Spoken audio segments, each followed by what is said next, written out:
This is the story of a man named Stanley. Stanley worked for a company in a big building where he was employee number 427. Employee number 427's job was simple. He sat at his desk in room 427 and he pushed buttons on a keyboard. Orders came to him through a monitor on his desk, telling him what buttons to push, how long to push them, and in what order. This is what employee 427 did every day of every month of every year. And although others might have considered it soul-rending, Stanley relished every moment that the orders came in, as though he had been made exactly for this job. And Stanley was happy. And then one day, something very peculiar happened. Something that would forever change Stanley. Something he would never quite forget. He had been at his desk for nearly an hour when he realized that not one single order had arrived on the monitor for him to follow. No one had showed up to give him instructions, call a meeting, or even say hi. Never in all his years at the company had this happened, this complete isolation. Something was very clearly wrong. Shocked, frozen solid, Stanley found himself unable to move for the longest time. But as he came to his wits and regained his senses, he got up from his desk and stepped out of his office.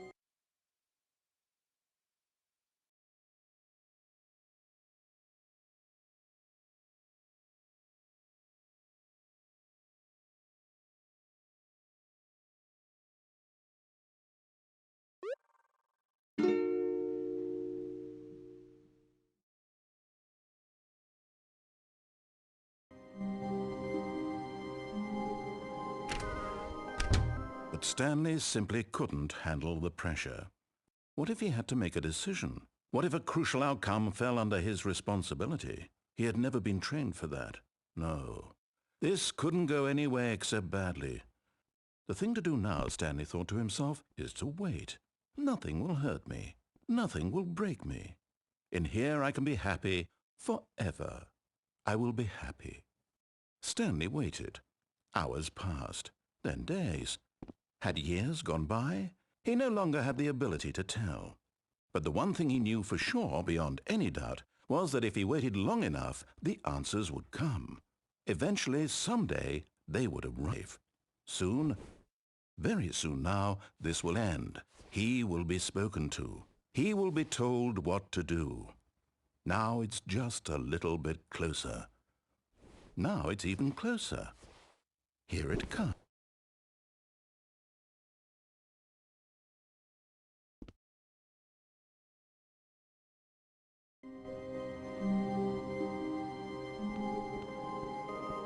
All of his co-workers were gone. What could it mean? Stanley decided to go to the meeting room. Perhaps he had simply missed a memo.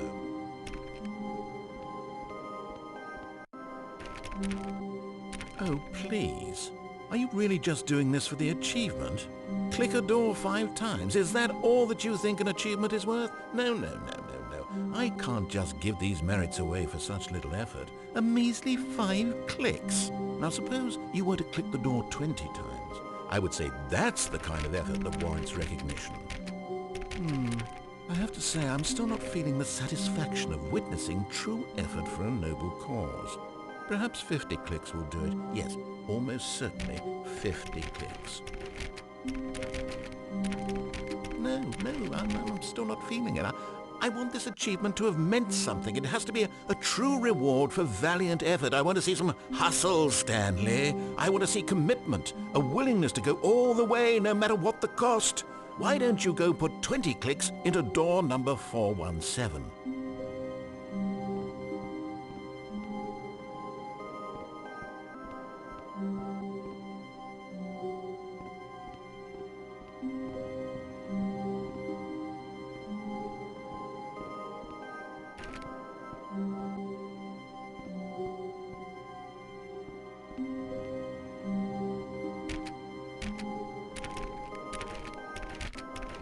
Oh, great. Now, go click a few times on door 437.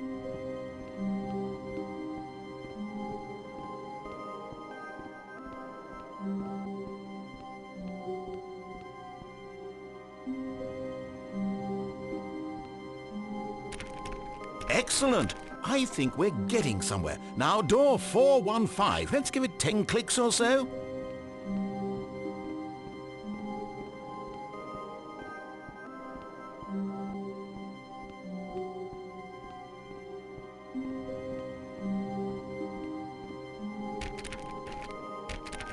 Now, back to door number 437.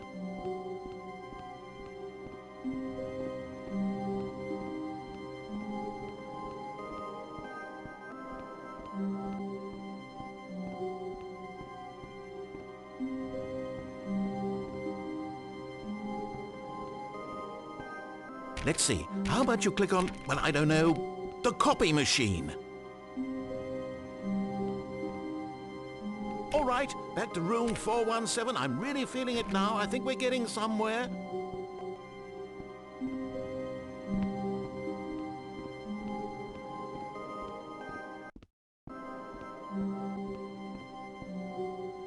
Okay, now go climb on employee 419's desk.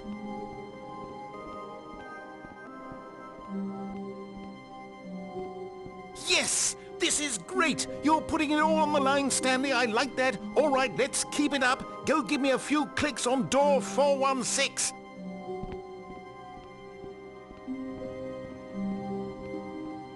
We've almost got it! Now the copy machine, do that one again!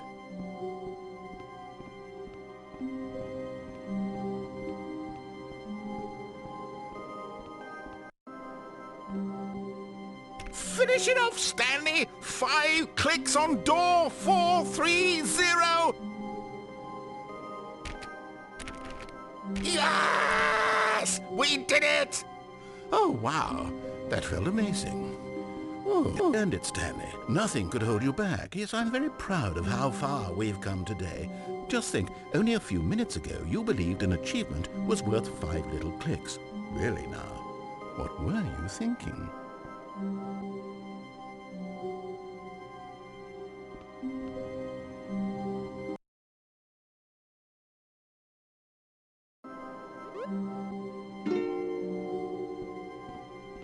When Stanley came to a set of 2 open doors, he entered the door on his left.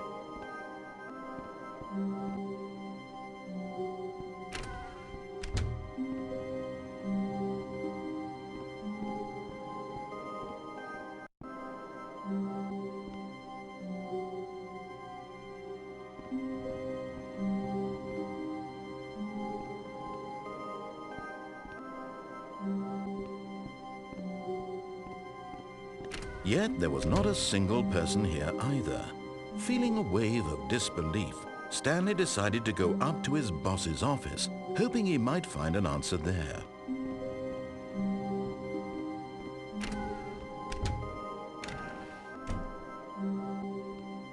Stanley stepped into the broom closet, but there was nothing here, so he turned around and got back on track.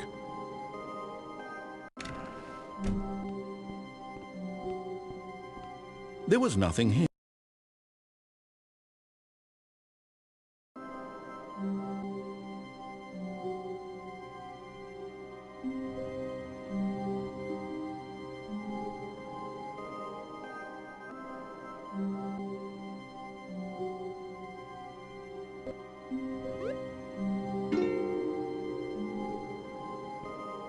Coming to a staircase, Stanley walked upstairs to his boss's office.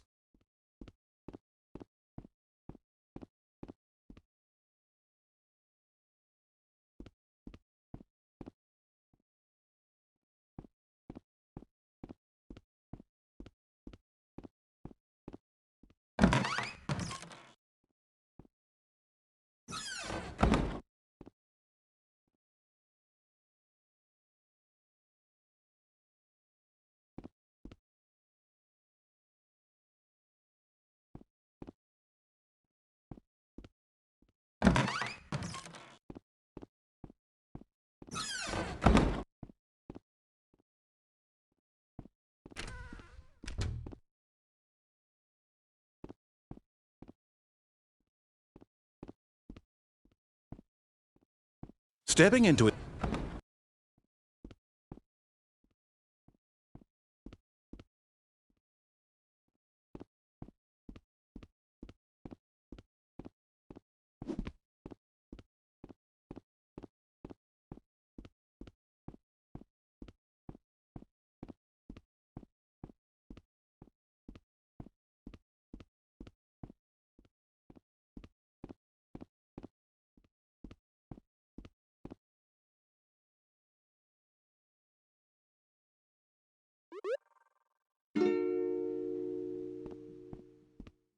But Stanley just couldn't do it. He considered the possibility of facing his boss. Admitting he had left his post during work hours, he might be fired for that. And in such a competitive economy, why had he taken that risk? All because he believed everyone had vanished. His boss would think he was crazy. And then something occurred to Stanley. Maybe, he thought to himself, maybe I am crazy. All of my co-workers blinking mysteriously out of existence in a single moment for no reason at all. None of it made any logical sense. And as Stanley pondered this, he began to make other strange observations. For example, why couldn't he see his feet when he looked down? Why did doors close automatically behind him wherever he went? And for that matter, these rooms were starting to look pretty familiar. Were they simply repeating? No, Stanley said to himself, this is all too strange. This can't be real. And at last, he came to the conclusion that had been on the tip of his tongue. He just hadn't found the words for it. "I'm dreaming!" he yelled. "This is all a dream." Oh, what a relief Stanley felt to have finally found an answer, an explanation. His co-workers weren't actually gone. He wasn't going to lose his job. He wasn't crazy after all. And he thought to himself, I suppose I'll wake up soon. I'll have to go back to my boring real-life job pushing buttons. I may as well enjoy this while I'm still lucid. So, he imagined himself flying and began to gently float above the ground. Then he imagined himself soaring through space on a magical starfield, and it too appeared. It was so much fun, and Stanley marveled that he had still not woken up. How was he remaining so lucid? And then perhaps the strangest question of them all entered Stanley's head. One he was amazed he hadn't asked himself sooner. Why is there a voice in my head dictating everything that I'm doing and thinking? Now the voice was describing itself being considered by Stanley, who found it particularly strange. I'm dreaming about a voice describing me, thinking about how it's describing my thoughts, he thought. And while he thought it all very odd and wondered if this voice spoke to all people in their dreams, the truth was that, of course, this was not a dream. How could it be? Was Stanley simply deceiving himself, believing that if he's asleep he doesn't have to take responsibility for himself? Stanley is as awake right now as he's ever been in his life. Now, hearing the voice speak these words was quite a shock to Stanley. After all, he knew for certain, beyond a doubt, that this was in fact a dream. Did the voice not see him float and make the magical stars just a moment ago? How else would the voice explain all that? This voice was a part of himself too. Surely, if he could just... He would prove it. He would prove that he was in control, that this was a dream. So he closed his eyes gently, and he invited himself to wake up. He felt the cool weight of the blanket on his skin, the press of the mattress on his back, the fresh air of a world outside this one. Let me wake up, he thought to himself. I'm through with this dream. I wish it to be over. Let me go back to my job. Let me continue pushing the buttons. Please, it's all I want. I want my apartment and my wife and my job. All I want is my life exactly the way it's always been. My life is normal. I am normal. Everything will be fine. I am okay. Stanley began screaming. Please, someone, wake me up. My name is Stanley. I have a boss. I have an office. I am real. Please, just someone tell me I am real. I must be real. I must be. Can anyone hear my voice? Who am I? Who am I? And everything went black.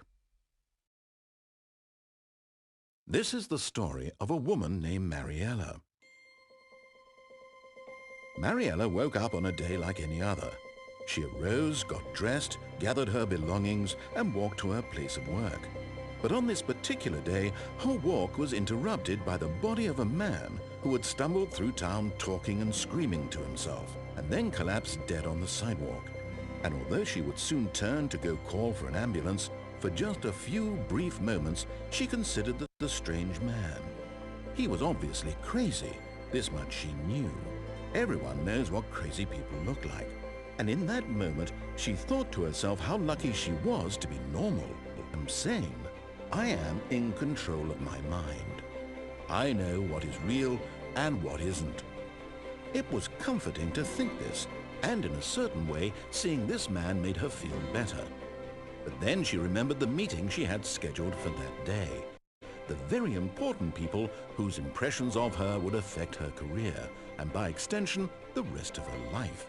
She had no time for this, so it was only a moment that she stood there, staring down at the body. And then she turned and ran.